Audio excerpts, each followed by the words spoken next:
Olá, queridos, graça e paz, estamos aqui retornando nesse sábado, dia 11, para a nossa segunda parte do nosso curso sobre como interpretar a Bíblia. Eu só peço aí que você esteja compartilhando com seus contatos, seus amigos, seus grupos de WhatsApp, rede social, tá certo? Para que a gente possa então dar início à nossa segunda parte do nosso curso Como Interpretar a Bíblia. Não sei se os irmãos que estiverem aí conosco podem dar aí um retorno de como está o som. Eu vou dar uma olhadinha como está o som e a gente retorna já.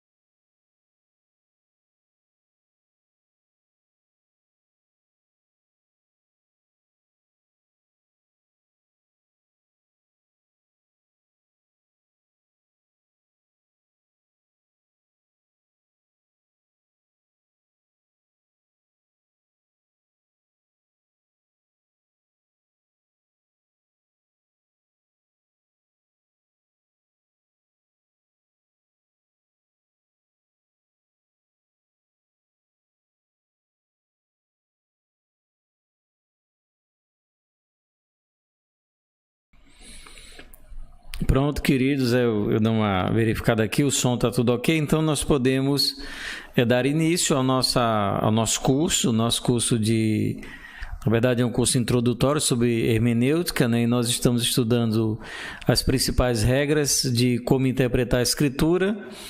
E nós então estamos no nosso segundo sábado, uma programação de 4 sábados, onde nós vamos aí ter um bom conteúdo pela frente para a gente poder estudar, tá bom? Eu vou aqui colocar os nossos slides, tá bom? Aí a gente vai então iniciar o nosso estudo. Lembrando, se inscreva nos canais, nas redes sociais da Igreja Batista do Natal, compartilhe esse link aí com aquele seu amigo que vive interpretando a Bíblia errada, aquele seu irmão em Cristo, né, que é muito fraco de conhecimento bíblico, para ver se ele se empolga a estudar mais a Bíblia e sabendo como interpretar, para que ele possa fazer um melhor uso tanto para si quanto para os outros, tá certo, queridos? Então nós vamos iniciar aqui o nosso estudo. Nós temos hoje algumas indicações de livros também para fazer e vamos tratar de hoje, né, algumas regras fundamentais da interpretação, e o que nós então esperamos é que os irmãos possam aí ser muito abençoados durante a noite de hoje. Então, por favor, compartilhe aí para que outros possam ter acesso a esse conteúdo. É um conteúdo gratuito, tá bom? Ele está disponível para você, vai ficar disponível aí sempre que você quiser retomar e estudar um pouco mais, tá certo? Então, a primeira coisa que eu queria dizer para você é que os slides dessas aulas, eles estão disponíveis no link www.slideshare.net/viva-igreja. Esses slides que nós estamos utilizando, eles já estão disponíveis para você poder baixar, para você poder revisar. Se você quiser usar nas suas aulas de escola dominical, você também pode utilizar. São slides com todo o conteúdo das aulas, tá bom?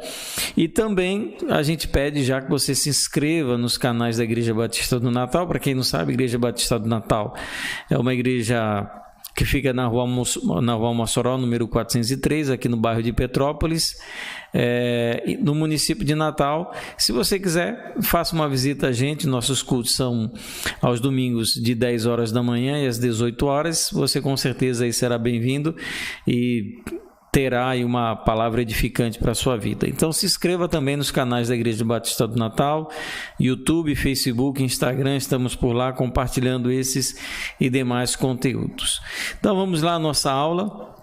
A primeira coisa que eu quero fazer com você é fazer uma revisão do conteúdo que nós vimos na nossa aula anterior. Primeiro nós vimos o que é interpretar.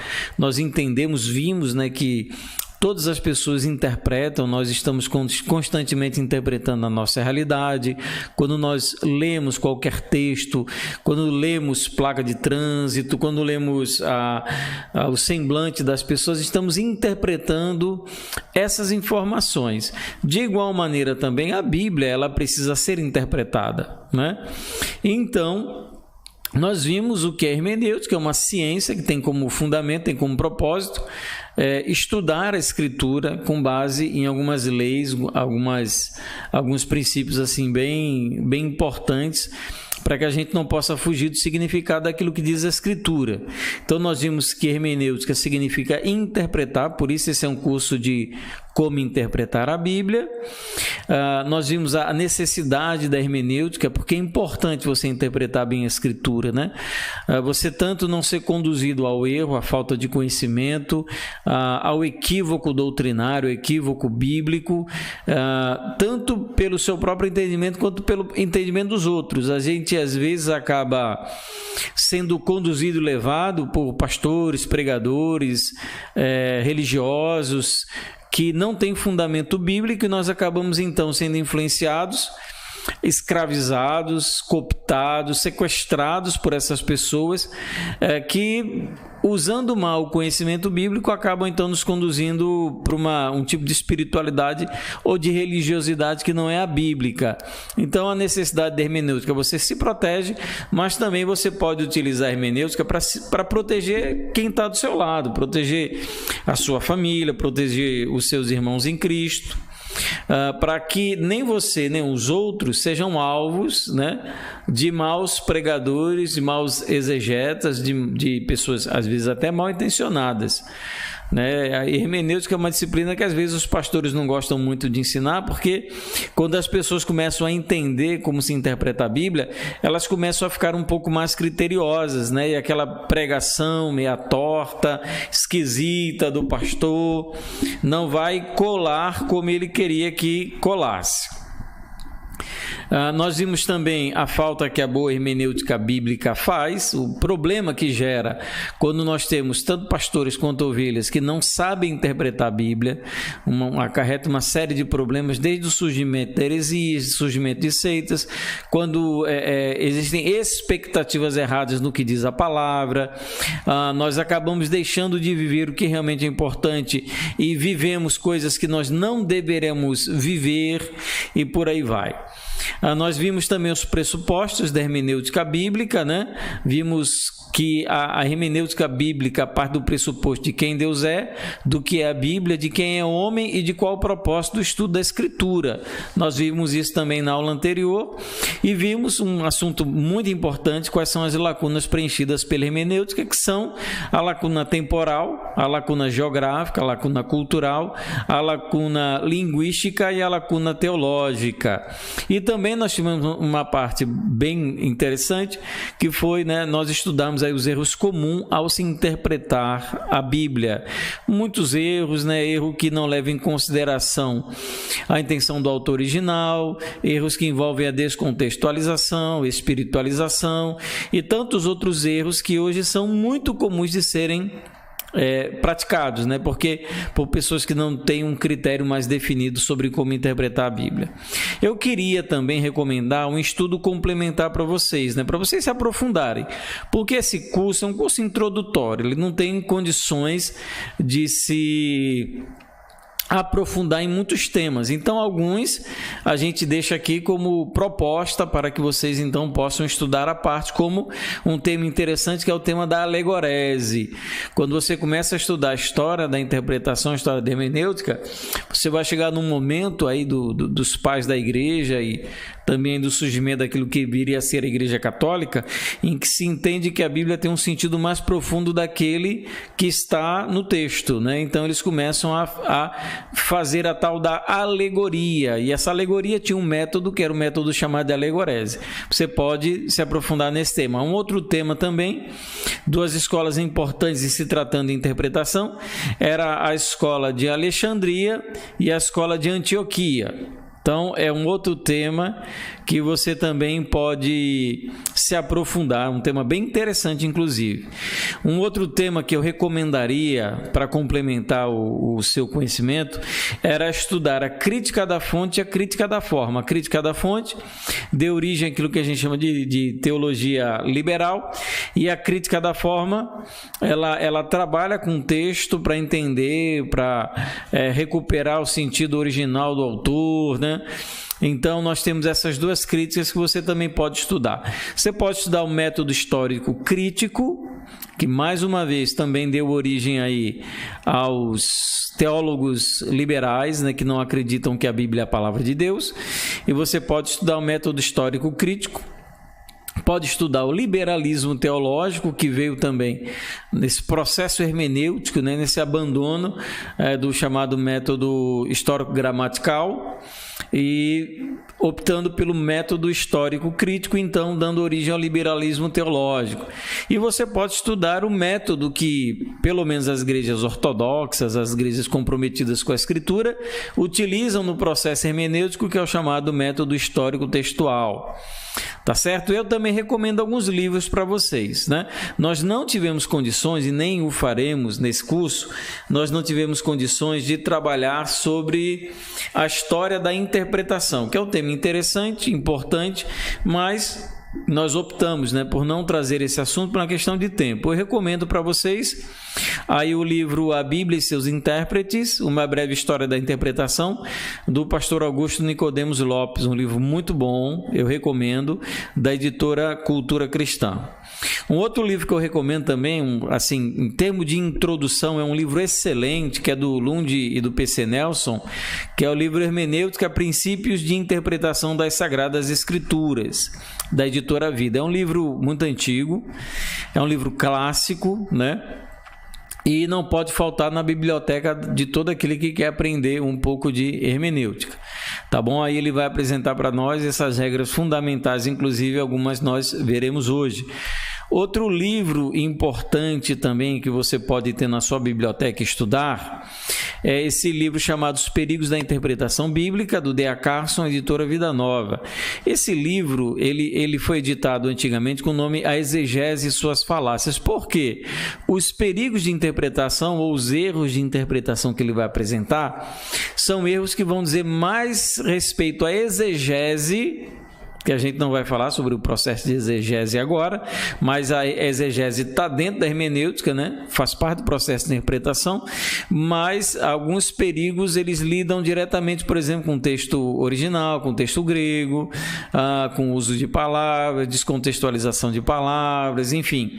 Mas é um livro que é importante para você conhecer também, se você quiser se aprofundar. E o outro livro também que eu recomendo é um livro muito bom do Louis Berkhof, o Princípios de Interpretação Bíblica, da editora Cultura Cristã. Algumas normas de interpretação nós também olhamos a partir desse livro, que também é um clássico, né, da hermenêutica. Então você também pode fazer uso desse material para se aprofundar aí nos seus estudos, tá bom? Vamos seguir adiante. Então, fizemos todo esse apanhado, retomamos de onde paramos. Eu fiz algumas recomendações de leitura para vocês, e nós então vamos entrar naquilo que nós chamamos de regras fundamentais da hermenêutica. Quais seriam essas regras? A regra mais importante, alguns chamam da regra de ouro, é a Escritura interpreta a si mesma. Então, a regra fundamental que se aplica a qualquer situação e circunstância de interpretação bíblica vai dizer que a Escritura interpreta a si mesma. É a chamada regra de ouro. O que a gente quer dizer com isso? Que qualquer interpretação que você tenha de determinado texto não pode entrar em contradição com a própria Escritura. E os textos que você interpreta, eles devem estar de acordo com a própria Escritura, né? Porque a Bíblia ela não entra em contradição. Então você não pode interpretar um jeito de uma maneira que vai entrar em contradição com o texto diferente, né? Está na Bíblia, mas ele está em contradição. A Bíblia ela não entra em contradição. Então, quando você está interpretando, você tem que tomar o cuidado de harmonizar com o todo da Escritura, né? O texto, ele faz um todo com a palavra de Deus. Então, quando você está interpretando, a primeira coisa que você tem que pensar é que a sua interpretação ela deve estar de acordo, harmonizada com o todo da Escritura, né? Então, a primeira regra fundamental, a Escritura interpreta a si mesma. O segundo, muito importante, há um só sentido em cada texto. Lembra que nós falamos sobre alegorese, sobre processo em que se criava alegoria a partir do texto bíblico, que se procurava no texto um sentido mais profundo do que aquele que o autor original estava expressando? Então, esse processo de alegoria, ele foi abandonado pelo método histórico-gramatical, que é o método reformado, método tradicional, ortodoxo de interpretação da Escritura. E segundo esse princípio, o que nós dizemos e defendemos? Que todo texto ele tem apenas um sentido, ele não tem um sentido profundo, ele não tem um sentido alegórico, no sentido de que é outro defendido contrário àquele do autor original. Então, qual é o sentido do texto? O sentido do texto é aquele pretendido pelo autor original. Por isso que nós vimos que um dos erros de interpretação é justamente esse. É você não levar em consideração a intenção do autor original. Então, qual é o sentido do texto? O que aquele texto quer passar, quer ensinar? Quem vai determinar isso é o autor, é a intenção do autor original. Porque no texto não há um sentido alegórico ou oculto. Não existe um código oculto da Bíblia. Isso é balela, isso é mentira, né? Isso é invencionice para vender livro, para enganar trouxa. Não existe esse negócio de sentido alegórico, de sentido oculto, tá certo? Existe um sentido claro no texto, que é o sentido pretendido pelo autor original. Então, o texto ele tem um sentido, e o que o intérprete, o exegeta, o hermeneuta, ele vai fazer é buscar esse sentido do autor original no texto. Então, o que se pergunta? O que o autor queria dizer com isso? Qual era a sua intenção? Qual o seu propósito? Qual o seu objetivo? Lembra, a gente não deve perguntar o que esse texto significa para mim. A gente nunca pergunta isso primeiro. Claro, essa talvez seja a última pergunta. Isso quando você sai da interpretação, aí não é mais interpretação, é aplicação. Quando eu pergunto o que esse texto aplica à minha vida, e a gente vai ver isso na nossa penúltima aula, ou na última aula, nós perguntamos o que esse texto significa para mim, ou como ele se aplica à minha vida, só em último lugar. Em primeiro, o que eu preciso entender é o que o autor queria dizer. E outro, como os seus leitores originais entenderam aquilo que foi escrito. Como eles entenderam aquilo que o autor original disse? Não é como eu entendo hoje, não é como você entende hoje. Em termos de hermenêutica, não tem a menor importância o que você pense ou o que você acredite sobre aquele texto. O que interessa para quem interpreta corretamente a Escritura é a intenção do autor original, ou seja, o que o autor queria dizer e como seus leitores originais entenderam. A hermenêutica se fundamenta na intenção do autor original e não na intenção do intérprete. Não existe, viu? A hermenêutica ela não se baseia na intenção do intérprete. Não é importante para a hermenêutica bíblica. Não é importante para a hermenêutica que se saiba qual é o sentimento do intérprete em relação ao texto, ou a percepção, a compreensão do intérprete em relação ao texto. Isso não tem a menor importância. O que nós precisamos saber é a intenção do autor e não a do intérprete. Terceira regra, é preciso tomar as palavras no sentido usual e comum. Eu quero dizer o seguinte, que todo o texto ele deve ser interpretado literalmente? Não é isso que eu quero dizer. Veja só, quando eu digo que as palavras devem ser tomadas no sentido usual e comum, eu não estou querendo dizer que seja no sentido literal, mas o sentido dado pela frase e pelo contexto. Então, existem textos da Bíblia que carne significa corpo, que carne significa tomai o meu corpo, né? Comam do meu corpo, porque é minha carne, né? Então, tudo isso você não pode tomar no sentido literal. Então, quando eu digo tomar as palavras no sentido usual e comum, é no sentido usual e comum dentro do contexto em que ele se encontra. Então, se o contexto ele exige que eu tome aquela palavra no sentido literal, eu não posso atribuir àquela palavra um sentido figurado. E se aquele texto ele exige que aquela palavra tenha um sentido figurado, eu não posso atribuir a ela um sentido literal. É nesse sentido que nós falamos. Por exemplo, quem é dominado pela carne não pode agradar a Deus. Romanos capítulo 8, versículo 8. O que significa carne nesse texto? Será que é a nossa composição física, é a nossa matéria física?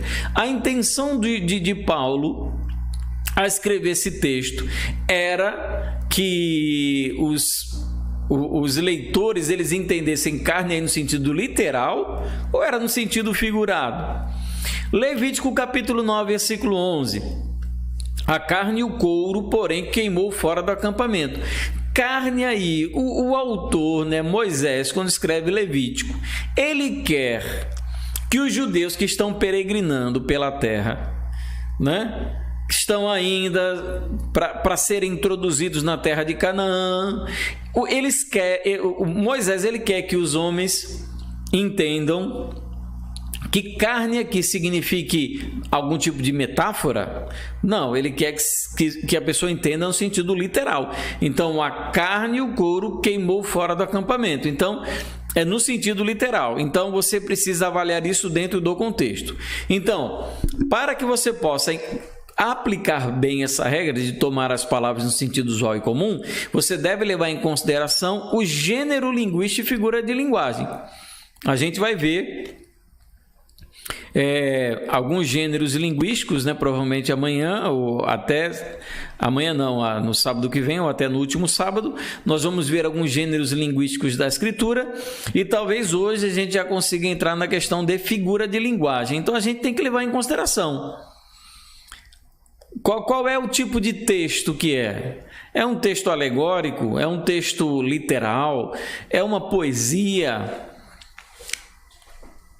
Então, a gente precisa pensar nisso antes de chegar à conclusão.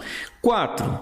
Tome as palavras de acordo com o sentido da frase. Então, você vai entender a palavra dentro da frase. O contexto imediato, o que é o contexto imediato?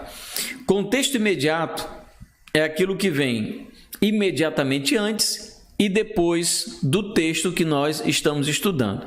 Então, você primeiro vai levar em consideração o contexto imediato para determinar se a palavra tem sentido literal ou metafórico. Então, você vai ler aquela palavra no contexto. Esse contexto exige que essa palavra seja compreendida no sentido literal ou no sentido metafórico. Por exemplo, Romanos capítulo 3, versículo 11, porque agora a nossa salvação está mais próxima do que cremos. Que salvação é essa? É a libertação de alguma possibilidade de invasão, de morte? Que tipo de salvação é essa? Aí olha só Mateus capítulo 27, versículo 49. Mas outros disseram, deixem-no, vejamos se Elias vem salvá-lo. Salvá-lo aqui significa o quê? Tirá-lo da cruz. Né? Olha só como você tem que interpretar a palavra dentro do seu contexto. Outro texto aqui, ó. Enquanto comiam, Jesus tomou o pão, deu graças, partiu e o deu a seus discípulos, dizendo, tomem e comam, isto é o meu corpo.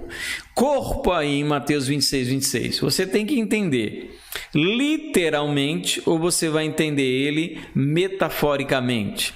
Se você entender literalmente, talvez você esteja aí se aproximando dos católicos que acreditam na transubstanciação, que quando há consagração dos elementos da ceia, né? da comunhão, a hóstia se transforma em pão. Então, ali é literalmente o corpo de Jesus. Né?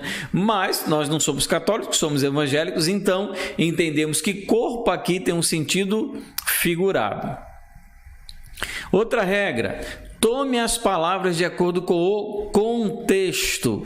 O contexto é formado pelos versículos anteriores e posteriores, imediato ou estendido, né? Contexto imediato, como eu falei, é aquele contexto que eu vou só mexer aqui um pouquinho, que eu vou diminuir um pouco a minha imagem aqui, para que vocês possam então, pronto, para ficar mais fácil de ler. Então, nós temos o contexto imediato, que são aqueles versículos que vêm imediatamente antes e após aquele versículo que você está estudando, e o contexto estendido, ele pode ser todo o capítulo, ou pode ser todo um parágrafo, ou pode ser até mesmo todo o livro, para que você possa então entender o significado das palavras. Romanos 5,19: porque como pela obediência de um só homem muitos se tornaram pecadores, assim também por meio da obediência de um só muitos se tornarão justos. Romanos 5,19. Para você entender quem é esse um só que ele está falando, que veio a desobediência e o pecado, e esse um só que veio a obediência e a justiça, você não consegue fazer isso lendo apenas Romanos 5,19. Você tem que ler todo o capítulo 5 e você tem que entender isso dentro daquele contexto estendido, ampliado, em que você vai pegar provavelmente capítulo 4, capítulo 3, para você entender a argumentação de Paulo, onde ele vai tratar sobre esse Adão, foi a desobediência de Adão que trouxe o pecado, e também a obediência de Jesus que trouxe a justiça. Olha outro texto interessante, 1 Samuel 15, 23, porque a rebelião é como o pecado da feitiçaria e a obstinação é como a idolatria e culto a ídolos do lar, né? Eu lembro numa época em que as pessoas, elas... Deixa eu abaixar um pouquinho aqui a câmera. Eu lembro uma época em que as pessoas usavam esse texto para constranger ovelhas do rebanho a não se levantarem contra as coisas que os pastores faziam de errado. Então, o pastor estava pregando uma palavra que não era uma palavra bíblica, e então ele acabava usando esse texto para constranger aquela pessoa a não falar nada, a ficar calada, né? Mas se você for ler 1 Samuel 15, 23, você vai ver que não tem nada a ver com isso, né? Isso é Samuel falando para Saul acerca do comportamento dele. Então não tem nada a ver. Na verdade, ali Samuel é que está se rebelando contra a pessoa do rei Saul, né? Rebelando no sentido de que está dizendo o que ele estava fazendo de errado. 6. Leve em conta o propósito da passagem do livro. Então, nós falamos sobre a palavra, falamos sobre o versículo, falamos sobre o contexto estendido, falamos sobre o contexto ampliado, e agora você precisa entender uma outra regra fundamental da hermenêutica, que você precisa levar em consideração, em conta, todo o propósito da passagem ao livro.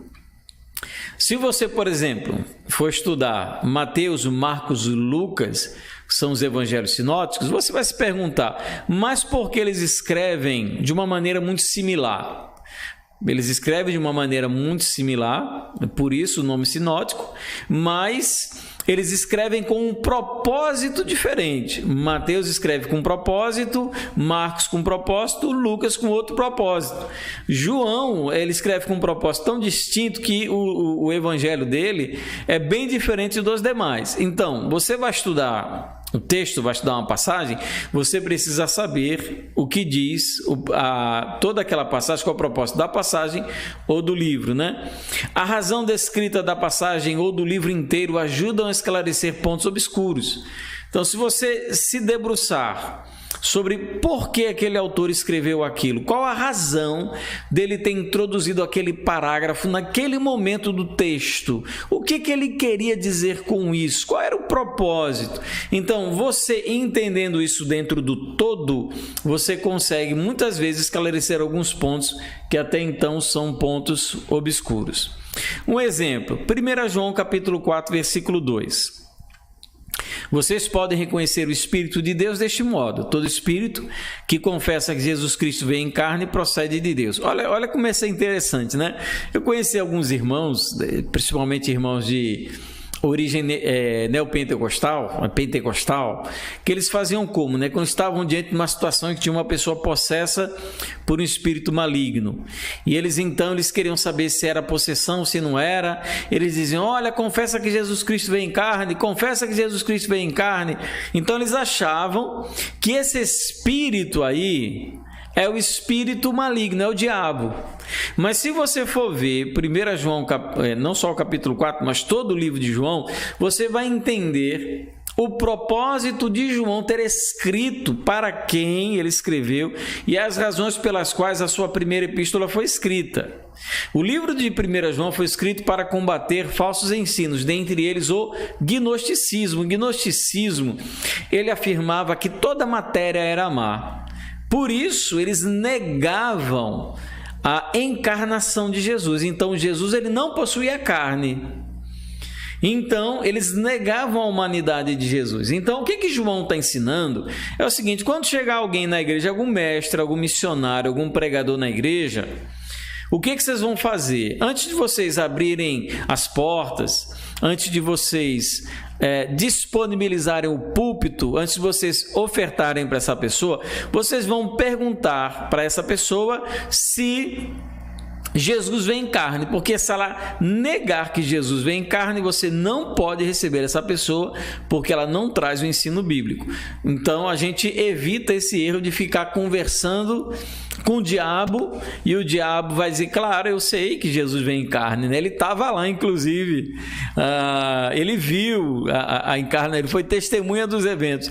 Então não adianta, né? Você pega um texto distorcido e você, analisando o propósito daquela passagem do livro, você então consegue fazer uma boa interpretação. 7.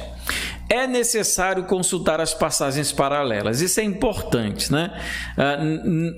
É um trabalho, por isso que a gente diz, né? É orar e labutar, orar e trabalhar. Então a gente precisa orar, se consagrar, buscar a Deus em oração, mas hermenêutica, a interpretação, ela não é feita sem trabalho. Então, a gente viu, se você tem dúvida numa passagem, você vai recorrer ao sentido da passagem ou de todo o livro. Não satisfeito, você quer melhorar, ou então você quer esclarecer determinado ponto, o que você tem que fazer? Você tem que ir para a passagem paralela. De preferência que seja dentro do mesmo contexto, ou seja, se você está estudando uma palavra, você tem que procurar naquele mesmo contexto imediato ou ampliado ou estendido, você tem que procurar naquele contexto em que outro lugar essa palavra foi utilizada. É o que nós chamamos de passagem paralela dentro do contexto. Ou então, se você não conseguir encontrar naquele mesmo contexto, você tem que procurar em todo o livro se aquela palavra ela foi utilizada de alguma maneira dentro daquele livro, para que você entenda o significado daquela palavra. Ou, se você não achou no mesmo livro, você pode procurar no mesmo autor, mas em livro diferente. Então, se você está estudando uma palavra que Paulo falou lá em Romanos, você pode procurar em 1 Coríntios, 2 Coríntios, Gálatas, Efésios, Filipenses, Tessalonicenses, Colossenses, né? Quer dizer, você tem vários livros. Se você está procurando uma palavra que foi dita por Moisés, você tem os livros, né, do Pentateuco escritos por Moisés para você sanar a sua dúvida. Então, primeiro, no contexto. Segundo, mesmo livro, isso é a ordem de preferência.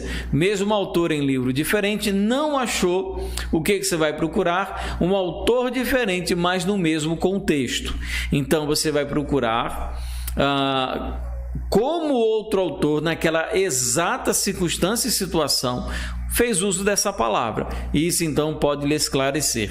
Ou então autores diferentes em contextos diferentes. Nesse caso, a última é você usar autor diferente em contextos diferentes. Por quê? Porque existe uma probabilidade de autores diferentes usarem palavras de maneira diferente. Por exemplo, Mateus ele usa a expressão reino dos céus, que é diferente de Marcos, né, de Lucas, que usa o reino de Deus. Então, existe um propósito, uma razão nisso, né? Mateus ele não vai usar o reino de Deus porque os judeus não usavam o nome de Deus, e Mateus escreve seu evangelho para os judeus.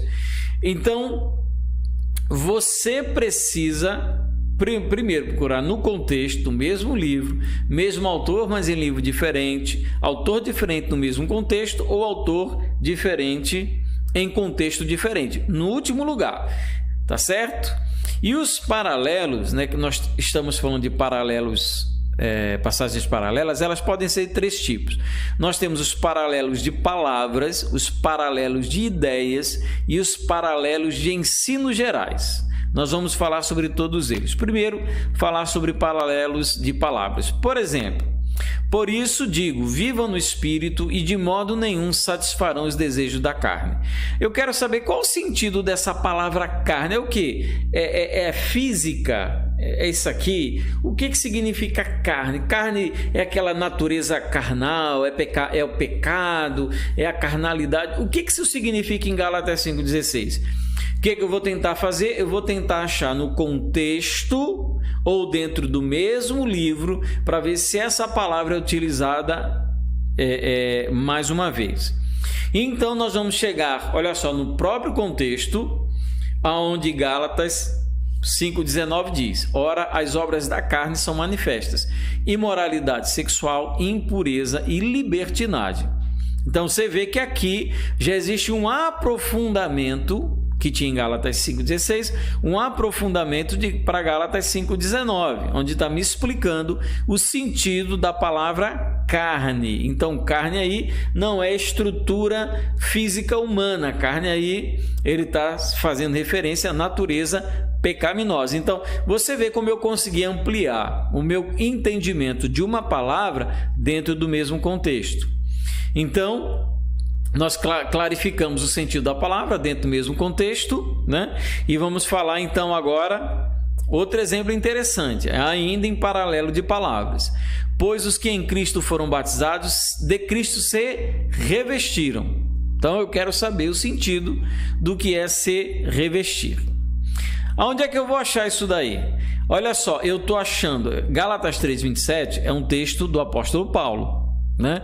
E eu fui procurar em Gálatas, eu não encontrei Paulo utilizando dentro do texto de Gálatas essa expressão revestiram.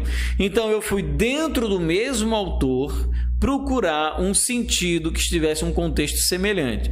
E eu encontro em Romanos capítulo 13, 13 e 14. Comportemo-nos com decência com quem age à luz do dia. Não em orgias e bebedeiras, nem em imoralidade sexual e depravação, não em desavença e inveja. Pelo contrário, revistam-se do Senhor Jesus Cristo e não fiquem premeditando como satisfazer os desejos da carne. Então, esse revestir-se aqui é justamente aquele ato de você abrir mão, de você tirar uma roupa velha, digamos assim, né? E você se revestir agora de um novo comportamento, de uma nova vida feita segundo Jesus Cristo. Onde é que eu consegui esse significado? Foi em Gálatas, foi lá em Romanos capítulo 13, 13 e 14, né? O paralelo no mesmo autor, mas em outro livro. Fala paralelos de ideias agora.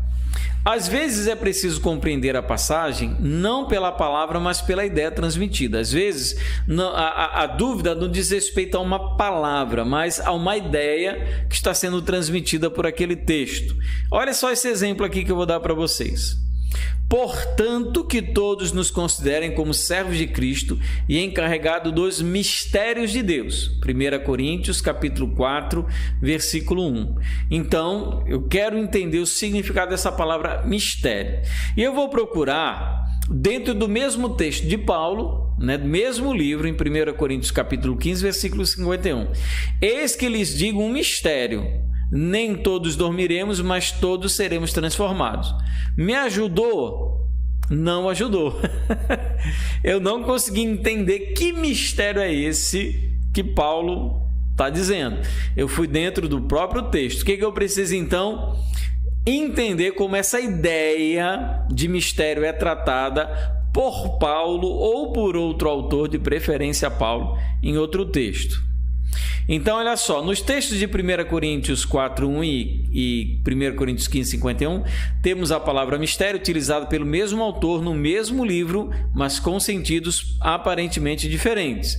1 Coríntios capítulo 4, versículo 1. Aí eu vou ler a partir de 1 Coríntios capítulo 2, versículo 1. Eu mesmo, irmãos, quando estive entre vocês, não fui com discurso eloquente, nem com muita sabedoria para lhes proclamar o mistério de Deus. Então, mistério aqui, quando eu digo proclamar o mistério, não com sabedoria humana, né? Não com discurso eloquente, já começa a clarear um pouco mais o meu entendimento do que Paulo queria dizer. Então, mistério aqui seria o ensino, o evangelho de Deus através do apóstolo Paulo. Então, agora eu consegui compreender, dentro aí de 1 Coríntios, que mistério é esse. Vamos falar ainda sobre paralelo de ideias. Olha só, Filipenses 3:9. Não tendo a minha própria justiça que procede da lei, mas a que vem mediante a fé em Cristo, a justiça que procede de Deus e se baseia na fé.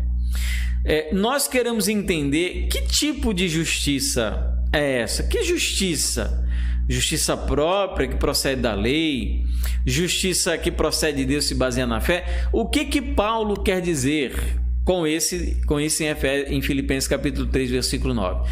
Ora, nós temos dois textos que são muito importantes para a compreensão dessa ideia de justificação, que é o texto de Romanos e o texto de Gálatas. Romanos capítulo 4, versículo 13, a promessa de que seria o herdeiro do mundo não veio a Abraão, a sua descendência, por meio da lei, mas sim por meio da justiça da fé. Aí isso ajuda a gente, então, a compreender mais o que se dizia. E nós temos o paralelo de ensinos gerais, né? Para compreender certas passagens, é preciso levar em consideração todo o ensino bíblico. Então, preciso pensar no todo, tudo aquilo que está sendo dito acerca desse assunto. Olha só, um texto muito conhecido, muito debatido, que é o texto de Tiago, capítulo 2, versículo 14. O que é que ele diz? De que maneira, meus irmãos, de que adianta, meus irmãos, alguém dizer que tem fé se não tem obras? Acaso a fé pode salvá-lo? Aparentemente, o que Tiago está dizendo? Que a gente é salvo pelas obras.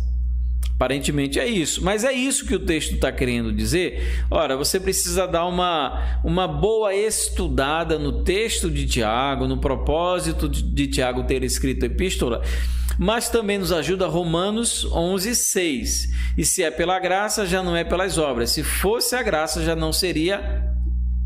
se fosse a graça, já não seria graça. Então, aparentemente, esses dois textos eles entram em conflito, em contradição, porque Tiago diz que a gente é justificado pelas obras e Romanos diz que a gente é justificado pela fé. Quando você vai, então, estudar o ensino geral sobre justificação pela fé, resolve essa aparente contradição. Porque o que Tiago está dizendo não é sobre uma justificação que vem exclusivamente pelas obras. Ele está dizendo que essa fé, ela produz obra, porque se não tem obra, não é fé. É isso que ele está querendo dizer. Uma outra regra fundamental da hermenêutica, né? Aí a oitava regra, é o implícito deve ser explicado pelo implícito. Cuidado ao interpretar o que foi dito e o que não foi dito, né? Às vezes o texto diz alguma coisa e ele não diz alguma coisa. Então a gente parte a partir daquilo que a gente chama de inferência, ou seja, você lança sobre o texto uma pressuposição com base naquilo que não foi declarado, né? Então a gente tem que tomar muito cuidado com isso. A gente tem que se ater no texto àquilo que está explícito, explicado, está claro no texto. O que são inferências? São deduções feitas com base nas informações explícitas. Então o texto diz alguma coisa e a gente vai além, a gente complementa aquilo que não está dito. Um exemplo é a inferência de não orar pelos pecados que conduzem à morte em 1 João 15:16. Se você for ler 1 João 15 não, 1 João 5,16, você vai ver lá que diz que a gente tem que orar, mas eu não recomendo que se ore pelos pecados que conduzem à morte. João, ele não está proibindo de orar, mas as pessoas elas fazem uma inferência sobre o texto, de que é proibido orar pelas pessoas que estão pecando para a morte. O texto não está dizendo isso, é uma inferência, né? O que está claro é que a gente deve orar por aquelas pessoas que estão pecando. A pergunta é, o texto faz essa afirmação? Não, o texto não faz. A informação explícita de que se deve orar por aquelas pessoas que estão pecando, enfermas espiritualmente, ela tem primazia para a interpretação. Então eu interpreto o texto a partir daquilo que está claro, está explícito, declarado no texto, e não por aquilo que não está no texto. Porque existe um problema de que erros de inferência eles podem gerar várias especulações. Então, especulações são explicações sem fundamento adequado e podem gerar aquilo que nós chamamos de alegorização. Então, nós temos inferências sobre texto, vou dizer alguns aqui, por exemplo, Isaías 14:12, aquele texto conhecido, né, que fala sobre que as pessoas atribuem ser ali a figura de Satanás, mas o texto não deixa isso claro. No texto de Isaías 14:12 não há uma clareza de que aquela figura a quem Isaías se refere seja a pessoa de Satanás. Na verdade, não é. Na verdade, assim, ele se refere a outra pessoa. E a gente, então, por inferência, especula que ali seja Satanás. A gente tem que tomar cuidado com esse tipo de inferência. Outro, Apocalipse capítulo 3, versículo 18, onde fala da besta do Apocalipse, né? Quem seria essa besta? Nós fazemos muitas inferências com base naquilo que o texto está dizendo. E a preocupação do texto em si, às vezes, não é nem trabalhar acerca de quem é essa figura, mas nós fazemos inferência, a besta do Apocalipse é fulano, é cicrano, né? E a gente, então, encontra aí vários podcasts onde muitos evangélicos, a maioria de péssima qualidade, né? Onde vão falar quem é essa besta aí, tentando no adivinhômetro dizer quem é, fazendo inferência, fazendo especulação. Qual é a marca da besta? Apocalipse capítulo 13, 16. Eu lembro que quando eu me converti, a marca da besta era o código de barras. Depois virou um chip embaixo da pele. Hoje é QR Code, enfim. São sempre inferências, são sempre especulações. A gente tem que tomar cuidado com especulação. A especulação ela pode até servir como uma resposta provisória, né? Você pode provisoriamente, talvez naquele momento incapacidade de compreender o texto na sua integralidade, você pode até usar como uma especulação para explicar aquilo que falta. Mas você não deve fundamentar em especulação uma doutrina. Doutrina ela não pode ser fundamentada na ausência do que o texto fala. As doutrinas elas precisam ser defendidas claramente na Escritura.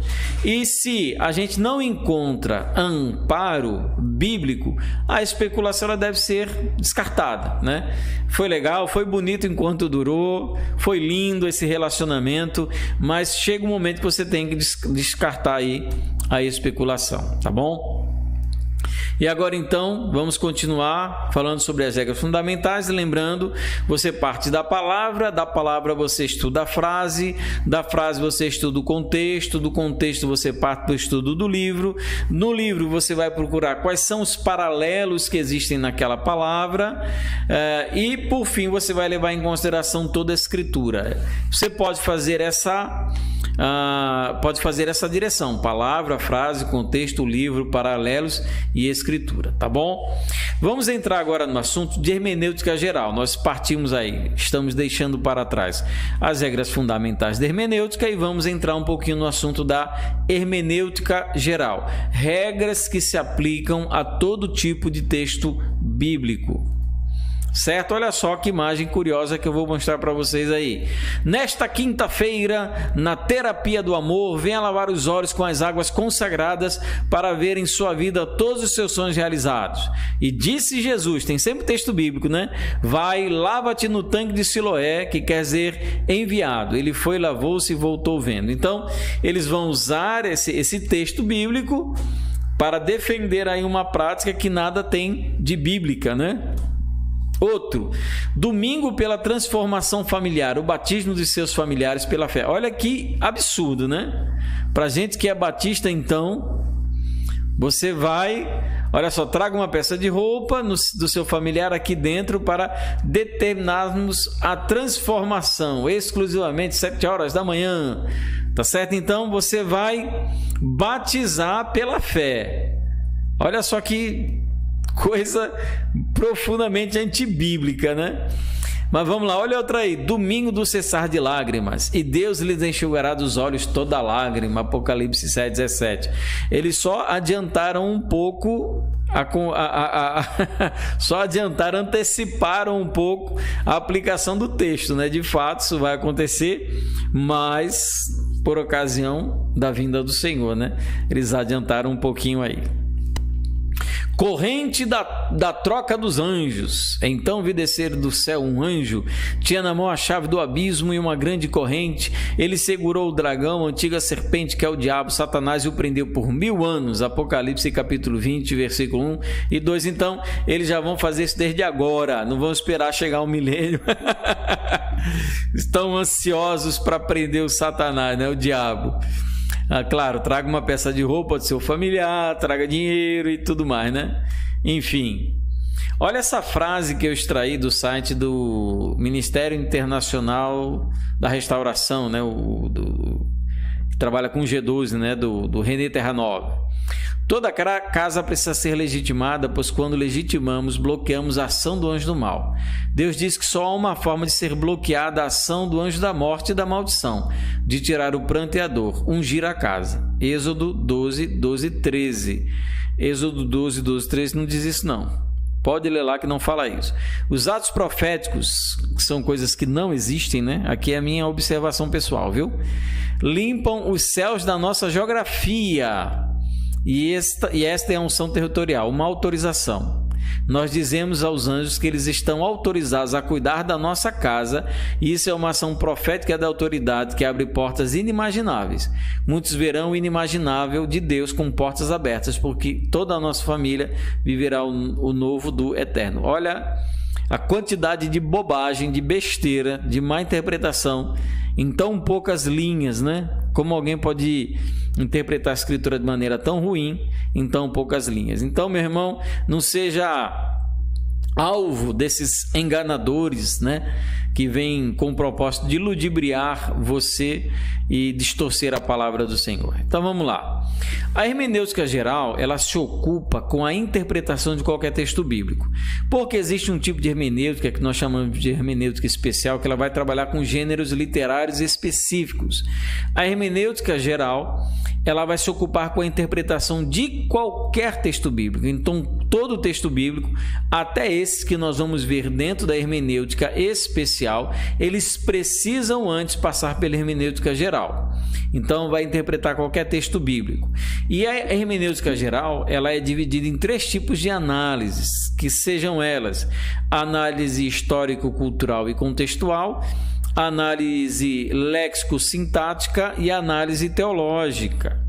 E após essa análise ainda, né, quando a gente vai ver isso lá na hermenêutica especial, deve concluir o processo hermenêutico, análise literária, na hermenêutica especial, de acordo com o gênero literário, o tipo do texto, e também a análise comparativa e a aplicação do texto. Então, após nós fazemos análise histórico-cultural e contextual, análise léxico-sintática, análise teológica, nós devemos ainda fazer análise literária, análise comparativa e aplicação. Então, tudo isso para que você possa interpretar, entender, compreender o que está sendo dito naquele texto, né? Aí a gente vê o pastor pregando no culto de domingo.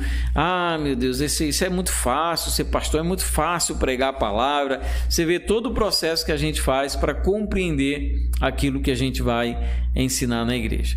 Antes de tudo, vamos aqui então partir do pressuposto que você quer estudar a palavra.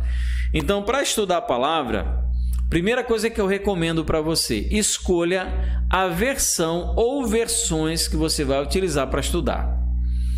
Então, nós temos dois tipos de versões da Bíblia, chamadas equivalentes formais e as equivalentes dinâmicas. O que são equivalentes formais? As traduções ou versões da Escritura que trabalham com equivalência formal, elas vão se ater a tradução.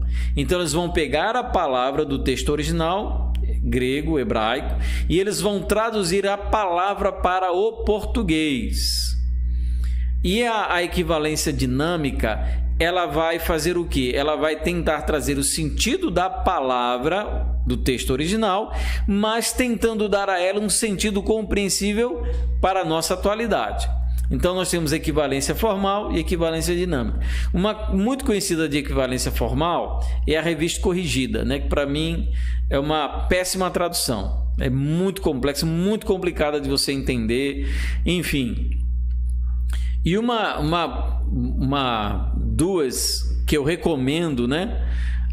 É a Nova Almeida Atualizada ou a Revista Atualizada, que se tornou hoje a Nova Almeida Atualizada, e a Nova Versão Internacional, que são três boas versões. Então você pode trabalhar com uma equivalente formal e com uma equivalente dinâmica, no mínimo, para você ter várias percepções do texto, né? Então o que você vai fazer? Você vai comparar versões. Então, primeiro, né? Definiu aí qual a versão que vai ser a versão que você vai estudar, ou as versões. Você vai agora delimitar o texto que você vai utilizar. É o que nós chamamos de perícope, né? Eu vou estudar essa porção, que seja um versículo, que seja um parágrafo, que seja um capítulo ou que seja todo um livro, né? Uma palavra pode ser uma expressão. Você pode estudar o reino, pode estudar o reino de Deus, pode estudar o reino de Deus na terra, enfim, pode ser um versículo, parágrafo, capítulo ou um livro completo. Então, feito isso, você precisa definir qual é o gênero textual principal e se está sendo utilizado no texto alguma figura de linguagem. Se, por exemplo, você está falando sobre a carne do sacrifício, você pode estar falando de um gênero textual que seja narrativo, você pode estar falando de um gênero textual que seja legal descritivo, ou simplesmente legal, normas a serem seguidas durante o sacrifício. Enfim, você pode estar estudando uma poesia. A minha carne não, a tua carne não verá corrupção, lá no Salmo. Isso é o que está sendo utilizada como uma poesia. Então você precisa definir qual gênero textual e qual é o tipo de figura de linguagem que está sendo empregado. Um exemplo de diferença de tradução, lá em 1 Samuel 25, 22. A NVI, a Nova Versão Internacional, diz assim: eu deixe vivo um só do sexo masculino de todos os que pertencem a Nabal. Agora, a Almeida Corrigida Fiel: se eu deixar até amanhã de tudo que tem, até mesmo um menino. Olha que existe uma diferença, o sentido é o mesmo, mas você vê que as palavras, elas às vezes podem complicar um pouco a compreensão. A Bíblia Viva: se até amanhã, ao amanhecer, ficar vivo, ainda que seja um só dos seus homens. Olha a tradução ecumênica da Bíblia: se de amanhã cedo, até amanhã cedo, de tudo que lhe pertence, eu deixar com vida algo que urina contra o muro. Então você vê que a TEB, né, a ecumênica, ela tem uma tendência a interpretar de maneira mais formal do que dinâmica, diferente da NVI, você vê, e a Bíblia Viva, né? Elas traduzem não apenas a palavra, mas essa palavra eles precisam aculturalizar, né? Dar um sentido que possa ser compreendido hoje em dia. Um exemplo de limitação do texto: Mateus 19,14.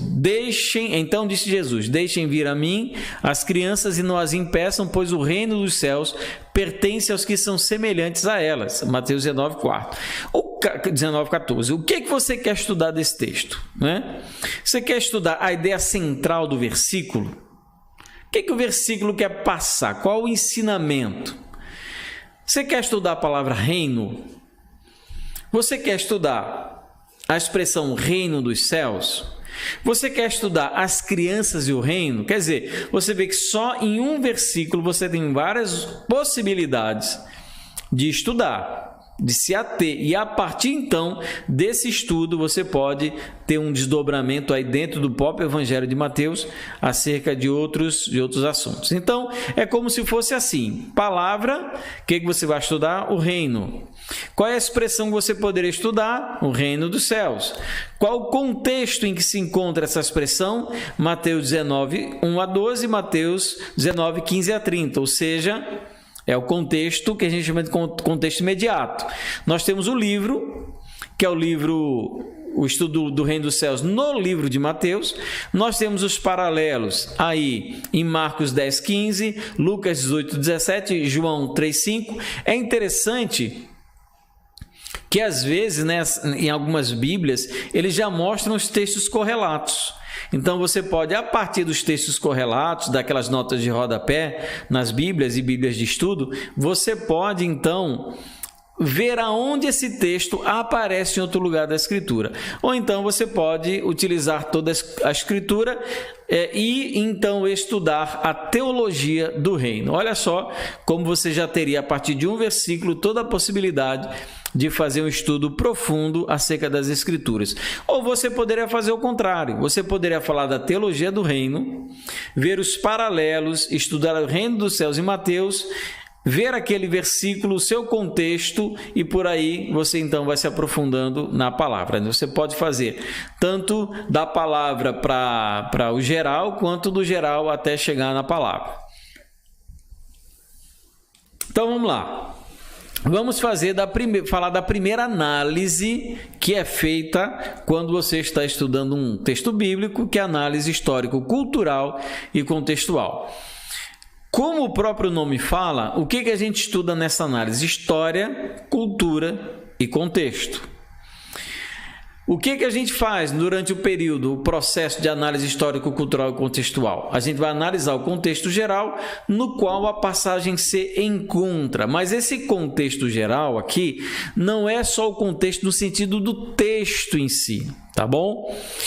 Nós vamos fazer o levantamento de todas as implicações históricas e culturais envolvidas no todo e na parte.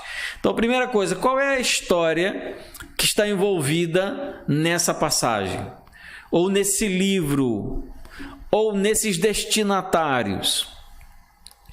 Então, primeiro, o que a gente pergunta? Qual o ambiente histórico-cultural geral? Primeira coisa que a gente tem que saber. Qual é o ambiente em que os ouvintes, os primeiros ouvintes desse texto tinham? Quando o João enviou as suas epístolas às igrejas lá de Apocalipse, fala de quente morno ou frio, né? Fala de vestes brancas, uma pedrinha branca. O que isso significa? Qual o ambiente histórico-cultural que levou as pessoas daquela época a compreenderem o que o texto estava dizendo? Segundo, dentro do contexto histórico-cultural geral, saber a política, a economia, a sociedade daquela época.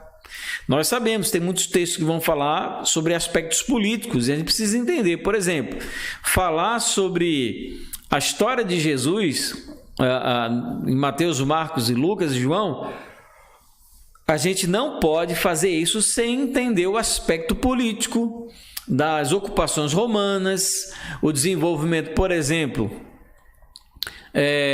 após, né, o Império Grego e o surgimento então do Império Romano, o desenvolvimento de toda a ocupação naquela região, quais eram as diferenças que haviam entre o o Império Romano dentro do território da Palestina, dos judeus e os demais territórios, eles tinham alguns privilégios.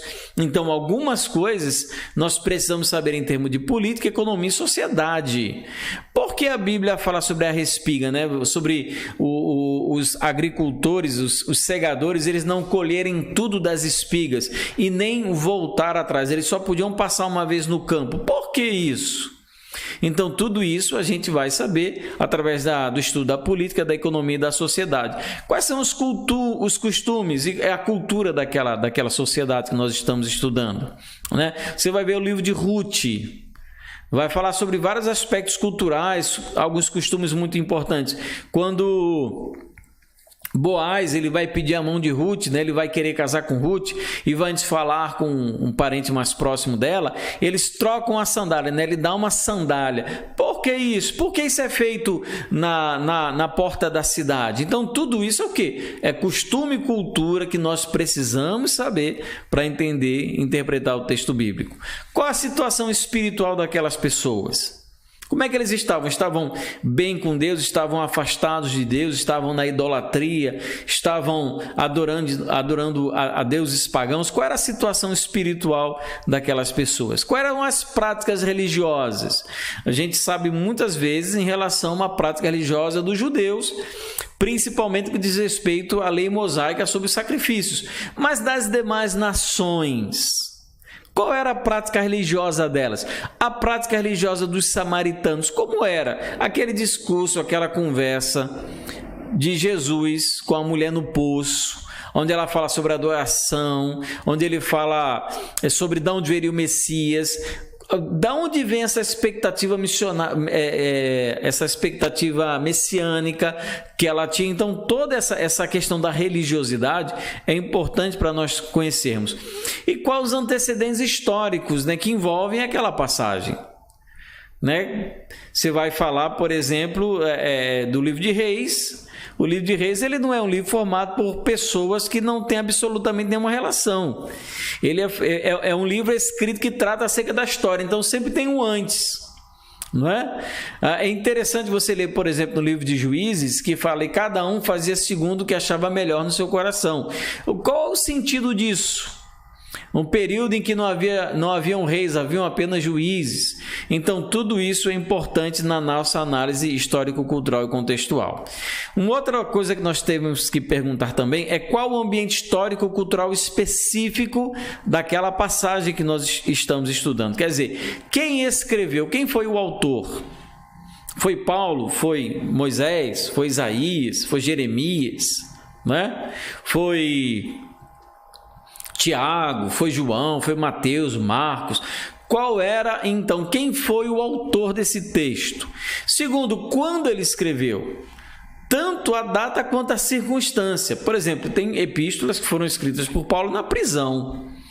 Então, isso é importante quando ele fala em Efésios, que é uma das epístolas da prisão, sobre a armadura, né? Sobre revestir depois de toda a armadura de Deus para que possais resistir no dia mau. Então, ele tinha ao lado dele um soldado que estava armado, né? Estava revestido com sua armadura e com as suas armas. Então, você entender quem escreveu, a data em que foi escrita e a circunstância é muito importante. Para quem escreveu, quem eram os destinatários e qual a situação dessas pessoas? Paulo escreveu Romanos para quem? Não foi só para Roma. Então, assim, nós temos, por exemplo, o texto de Hebreus ou o texto de Tiago, né? As chamadas epístolas gerais, epístola de Tiago, epístolas de João. Então, você tem epístolas que foram destinadas para mais de uma igreja. Então, para quem essas cartas ou esse texto ele foi escrito? Qual eram os destinatários e a situação deles? Isso é importante nós sabemos também. Qual a finalidade ao escrever? Por que esse texto foi escrito? Por que essa passagem foi escrita? Era só porque Paulo não tinha nada melhor para fazer? É porque Moisés não tinha nada melhor para fazer?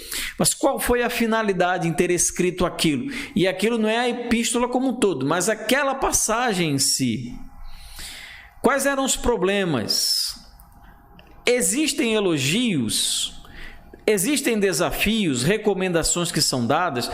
Tudo isso a gente tem que levantar no texto. E terceiro, qual o contexto imediato da passagem? A gente então, como eu falei, a gente vai delimitar essa passagem e como ela se encaixa no todo, como ela compõe uma totalidade. Porque um versículo do texto de Romanos, ele está em conexão com todo o texto de Romanos. Então a gente precisa entender como essa passagem ela se encaixa. Infelizmente, a gente tem esse hábito de interpretar o versículo de maneira isolada ou compreender ou tentar compreender o versículo de uma maneira isolada. Não é a maneira adequada. Nós precisamos entender e compreender o texto a partir do seu contexto, de como ele está colaborando com o todo. Como ele contribui para o desenvolvimento. Ele está ali por alguma razão e ele está colaborando, contribuindo para o desenvolvimento daquele pensamento. Qual é a perspectiva do autor demonstrada nesse texto? A verdade que tem ali, ela é descritiva ou prescritiva? Ou seja, ele só está descrevendo um fato que ocorreu ou ele está prescrevendo que algo deve ser feito? Como nós falamos de Gideão. O texto que trata acerca de Gideão. Quando Gideão ele quer fazer a prova com Deus. Ali é uma descrição ou é uma prescrição? Ele está dizendo o que aconteceu ou ele está dizendo o que nós devemos fazer? A gente precisa saber disso. O que é central naquele ensino e o que é periférico? O que realmente é importante ali? E o que não é tão importante, ou o que é inferência, ou o que é pressuposição, ou então o que é especulação da minha parte? Quais eram então esses destinatários? Nós já falamos sobre isso. Quais são as dificuldades a serem vencidas dentro da análise histórico-cultural e contextual? Primeiro, quem escreve nem sempre é que fala, isso é um problema. Nós temos situações em que quem está escrevendo necessariamente não participou dos eventos. Por exemplo, João 3,16, porque Deus amou ao mundo de tal maneira que deu seu Filho unigênito para que todo aquele que creia não pereça, mas tenha vida eterna. Aquilo é João escrevendo ou Jesus falando? Ou seja, João 3,16 saiu da boca de Jesus ou é uma observação de João em cima da pessoa de Jesus? Entendeu? Inclusive o Evangelho de João tem muito isso. Às vezes, na fala, nós não sabemos exatamente o que é Jesus falando e o que é a perspectiva de João. Os profetas falam por Deus, Um exemplo, Isaías capítulo 7, versículo 7. Os profetas falam pela pessoa de Deus. Nós podemos ter narrativas de pessoas que vão narrar uma experiência sem necessariamente tê-la vivido. Por exemplo, Moisés escrevendo dilúvio. Moisés estava no dilúvio? Não estava, mas ele escreveu sobre o dilúvio. Podem narrar a experiência enquanto a vivem ou posteriormente. Nós temos situações em que a experiência ela é escrita no momento que está sendo vivida, ou então posteriormente. E há também um autor que escreve sobre si, 2 Coríntios capítulo 1, versículo 9. Paulo fala sobre si mesmo, escrevendo aos irmãos de Corinto. E há o autor que escreve sobre outra pessoa, Atos capítulo 19, versículo 11. Você está fazendo uma descrição sobre outra pessoa. Então, tudo isso pode ter um impacto na interpretação daquele texto. Dá um exemplo aqui de influências históricas e culturais. Por exemplo, Filipenses capítulo 3, versículo 20, ele vai falar da pátria celestial. Por que isso é importante? Como os irmãos de Filipos entenderam pátria celestial? Talvez, porque Filipos era uma cidade que valorizava o fato de serem considerados como romanos, mesmo não fazendo parte da região mais próxima de Roma.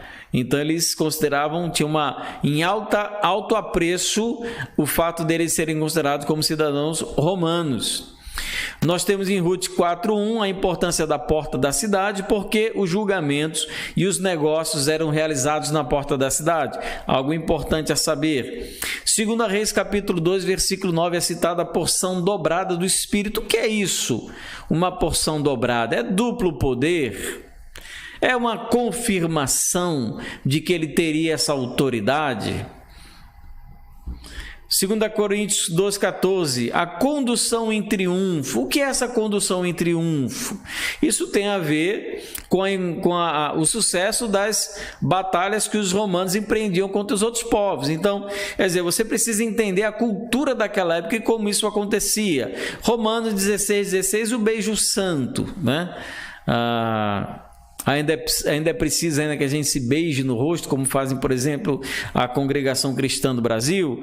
Apocalipse 3,16 é água morna, como és morno vou vomitar-te, né? Como eu falei já em aula anterior, tem muito crente que interpreta esse texto muito mal.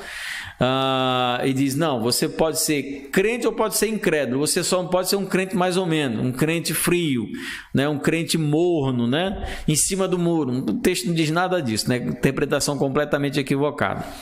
Mateus 15, 25, uma questão importantíssima dentro de toda a estrutura, tanto do Antigo Testamento quanto do Novo, é a questão da contagem do tempo. Nós temos evangelhos que contam o tempo de maneira diferente, então é importante quando você for ler, você entender essa questão do tempo. E Mateus capítulo 10, versículo 28, a questão do inferno. O que é o inferno? Por que essa figura é utilizada? Aí nós temos um segundo ponto, nós falamos sobre análise aí histórico-cultural e contextual, e nós temos também que fazer análise léxico-sintática. O que é isso? Análise léxico-sintática, eu tenho um carinho muito grande pela análise léxico-sintática. Ela é bem complexa de ser feita, mas o resultado é muito bom. A análise léxico-sintática, ela busca conhecer o significado da palavra isolada, que a gente chama de lexicologia. O significado, o que significa aquela palavra no texto? Busca também identificar a que classe gramatical ela pertence, a morfologia, se é um substantivo, se é um adjetivo, se é um artigo, se é um pronome, se é um numeral, se é um verbo, se é um advérbio, se é uma conjunção, se é uma preposição. Então, primeiro, qual o significado daquela palavra? Qual é a classe gramatical a que ela pertence? Por exemplo, o reino de Deus. O reino é o quê? É um adjetivo, é um artigo, é um pronome, é um substantivo. O que é o reino?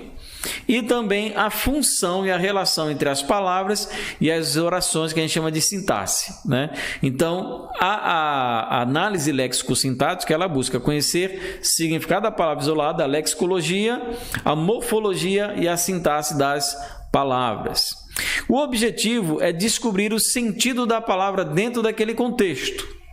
Descobrir a forma literária geral, ou seja, se é prosa, poesia ou literatura apocalíptica, prosa no sentido de que pode ser um texto puramente narrativo, né? A gente vai falar de forma literária na próxima aula ou então na última aula.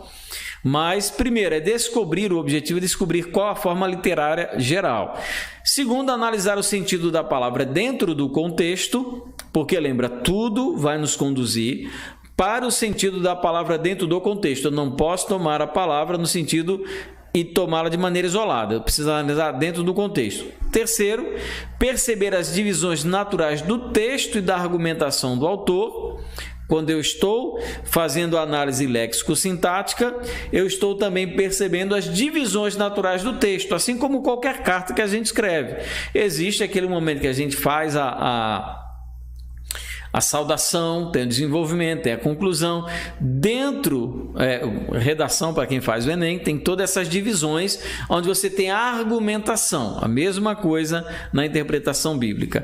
E a gente vai ressaltar as conexões entre as divisões e os argumentos, né? Como esse texto ele está contribuindo e colaborando para o desenvolvimento da argumentação do escritor.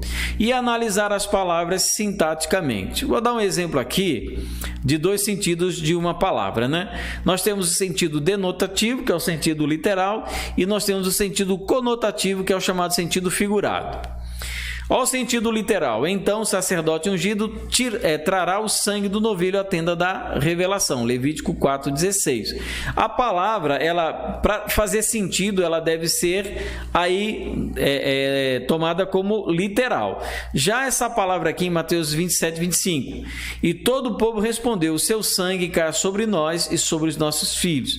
Nesse caso aqui de Mateus 27, 25, a palavra ela não pode ser tomada no sentido literal. Então ela só pode ter um sentido figurado ou conotativo.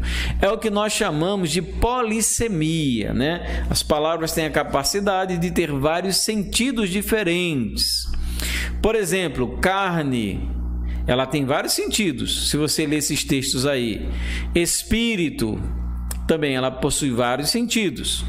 Dormir, ela não significa apenas dormir, ela pode significar morrer também, ou então até estar espiritualmente adormecido.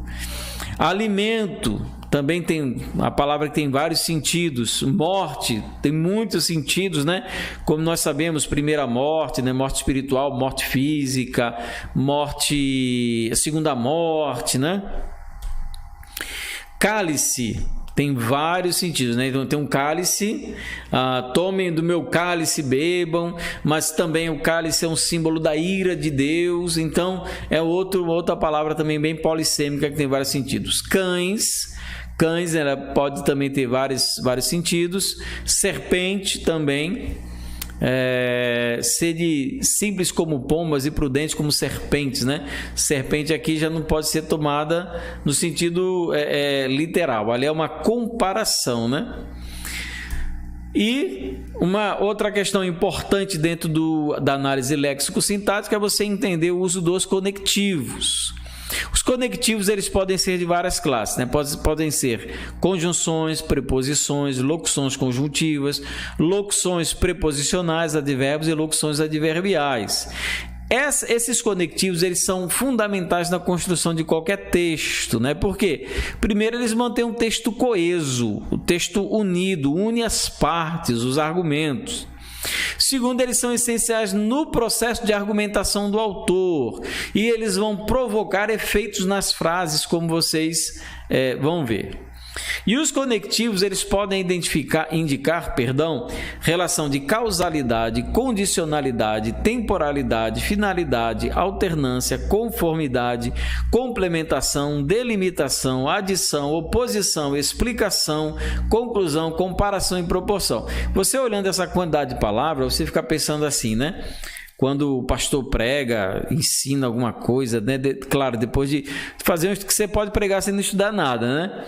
Mas aquele pastor que estuda realmente para pregar, ele prega, estuda, se dedica, né? Faz todas essas análises aí, se preocupa com contexto, com sintaxe, com cultura, história. Aí no final do culto, irmão que nunca lê a Bíblia direito e nunca estuda, diz: olha, pastor, eu não concordei com o que você disse naquele versículo. Assim, muito bem, a pessoa nunca estuda e quer criticar quem estuda. Então, por favor, se você quer debater, se dedique também ao estudo da palavra, que é importante. Então, é preciso analisar o conectivo dentro da frase e do contexto. Eu vou dar alguns exemplos a vocês. Esse slide, ele está completo no outro curso de hermenêutica que tem lá. Hermenêutica Bíblica, né? Nesse www.slideshare.net/Viva a Igreja, eu tenho esse slide, esse tema de análise léxico-sintática mais completo, tá bom? Porque eu dou um exemplo de cada conectivo desse, indicando causalidade, condicionalidade, temporalidade, finalidade. Aqui, como a gente não vai ter tempo, eu excluí, mas lá nesse outro slide, no slideshare.net/Viva a Igreja, tem lá hermenêutica, você vai conseguir ver outros exemplos. Eu só trago aqui 3. Primeiro, causalidade. Indica relação de causa, pois está escrito: sede santos, porque eu sou santo. Por que nós devemos ser santos? Porque é uma causa. Por quê? Por causa de Deus ser santo. 1 Pedro 1,16. Condicionalidade implica uma condição. Uma coisa só é possível se outra coisa acontecer. Eu sou o pão vivo que desceu do céu. Se alguém comer deste pão, viverá para sempre. Está vendo aí como é que pão não pode ser tomado no sentido literal? O pão que ele está se referindo é a ele mesmo. Eu sou o pão, né? A gente vai falar um pouquinho daqui a pouco sobre esse tipo de figura de linguagem. Outro exemplo, explicação. Ele explica alguma coisa, dá razões. Eu sou mais prudente do que os velhos, porque guardo os teus preceitos. Salmo 119, 100. É uma explicação.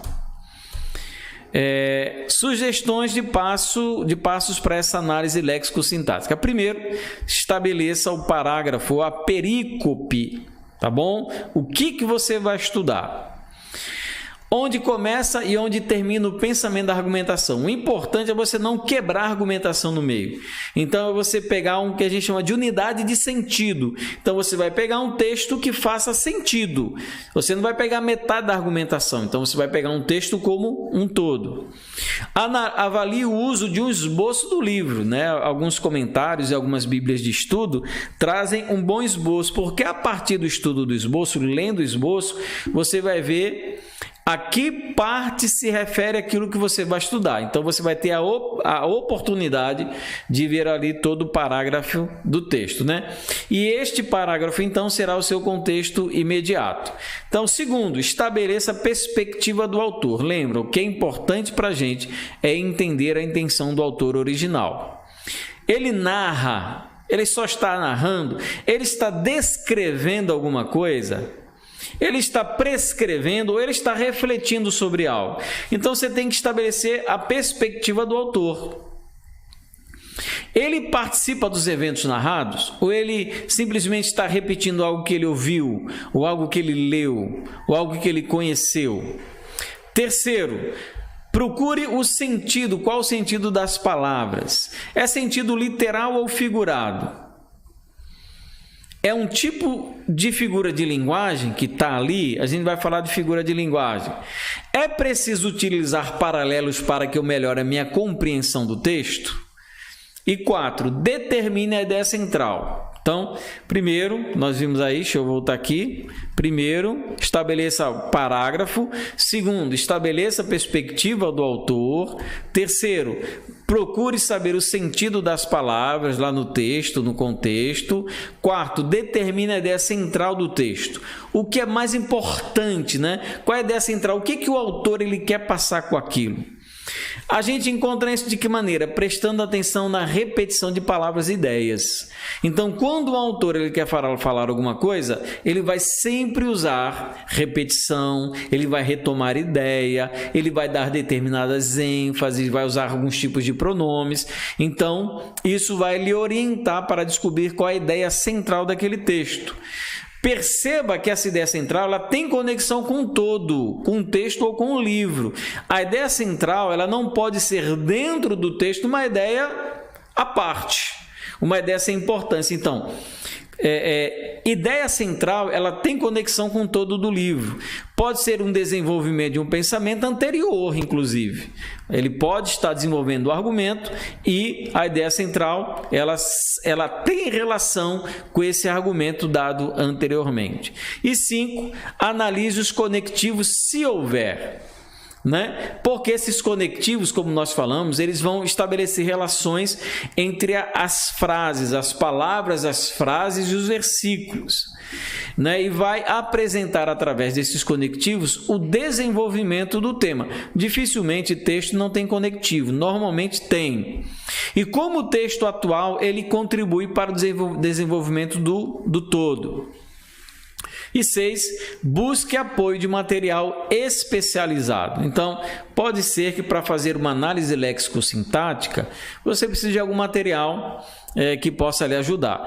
A análise léxico-sintática, quando a gente vai estudar exegese, ela é feita a partir de textos originais, grego, hebraico. É um conhecimento que nem todo mundo tem disponível, né? Mas é possível fazer uma boa análise léxico-sintática a partir do texto em português. É claro, algumas coisas talvez passem, mas a partir do texto português, você consegue, desde que seja uma boa tradução, você consegue então fazer essa análise. Então, busque material, que seja manuais, comentários e dicionários, eles podem ser aliados nesse processo de interpretação, tá bom? E faça sempre anotações sobre o que você levantou, sobre o que você trouxe para o seu estudo, para a sua análise dentro daquele texto, tá bom? Eu não sei, por causa da hora, eu vou deixar para falar do uso de figura de linguagem na próxima aula, né? A gente já vai às 7h30, né? Meu compromisso era de 8 até 7h30 com vocês aqui. Então, eu vou deixar para a próxima aula nós entrarmos no assunto da uso de figura de linguagem, porque dentro da hermenêutica, da interpretação geral, é algo muito importante, porque a Bíblia ela possui muitas figuras de linguagem. Então nós vamos estar parando por aqui nos nossos slides, e então eu vou aqui saber se alguém tem alguma pergunta a fazer, se vocês querem levantar alguma observação em cima de tudo que nós vimos aqui nessa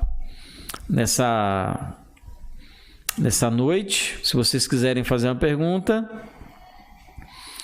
é esse momento, tá bom? Se tiver alguma pergunta dentro do que nós estudamos, senão nós vamos encerrar por aqui e voltaremos então no nosso próximo sábado. Eu sei que próximo, não sei se já é período de carnaval, mas se de qualquer maneira estaremos aqui, tá bom? Ao vivo, 18 horas. E se você não puder assistir, então você poderá fazer quando você voltar do seu passeio, do seu período aí de recesso, e retomar a aula então que você perdeu, tá certo? Queridos, alguma pergunta que vocês queiram fazer? Se você não quiser fazer agora ou se lembrar depois, você pode então fazer posteriormente, tá bom? Você pode fazer, deixa aí no grupo, deixa aí no vídeo, que eu posso então ver mais tarde para a gente poder tirar dúvida, tá bom, queridos? Então eu agradeço a sua estadia conosco aqui, tá bom? O período que nós passamos juntos estudando a palavra do Senhor, que Deus abençoe. Um ótimo domingo. Eu queria lembrar para os nossos irmãos, nós amanhã teremos nosso culto aqui a partir das 10 horas da manhã. Ainda não temos EBD, nossa EBD ela volta em março, mas 10 horas da manhã estaremos juntos, e também às 18 horas. Você gostou desse vídeo aí? Deixa o seu like aí, o seu gostei, compartilha, comenta, manda aí para as pessoas que você conhece que precisam melhorar a interpretação bíblica, e próximo sábado estaremos aqui de novo. Deus abençoe. Fiquem